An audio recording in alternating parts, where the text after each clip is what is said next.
college and came and saw it twice. And then went away and I just started making work.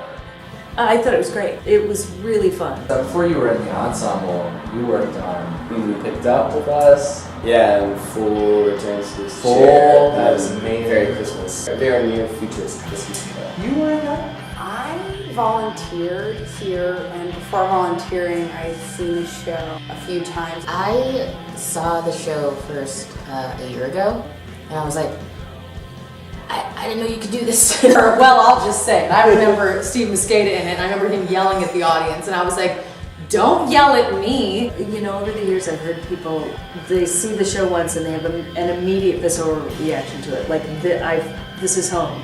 You know, Jay Torrance talks about that. The Neo space has always been pride-friendly, queer-friendly, like just really proactive. Because that's also how I was pulled in. And the first time I ever really, met or heard someone's story about was here. I have been obsessed with this theater company for over a decade. I was actually back at Live Bait Theater, where I actually worked in the restaurant. I used to have to deal with the huge audiences coming every weekend.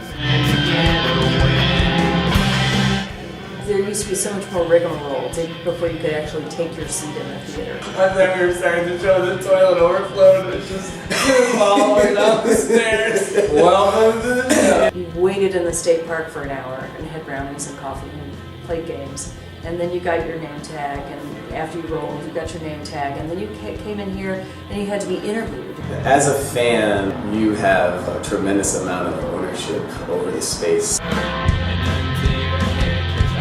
It's ruined me.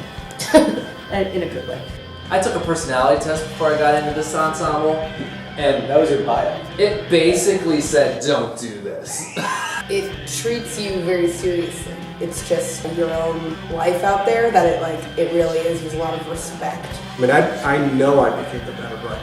Of the many good things that Neo-Futurists did for me, I have very little fear of failure on stage. I think the theater also gives you a really wide array of tools because of all the different people who are working within it. As you say, you're going to have somebody who sees the aesthetic as an engine for movement, or somebody who sees the aesthetic as an engine for large, colorful props and set pieces. And by watching them, you can ask yourself, well, what would that look like if I did it? The grind is what makes you an active artist. It is the best way to understand who you are, in space and time. Because the ensemble, it relies on a generally egalitarian model, that everybody has a voice that is worth hearing.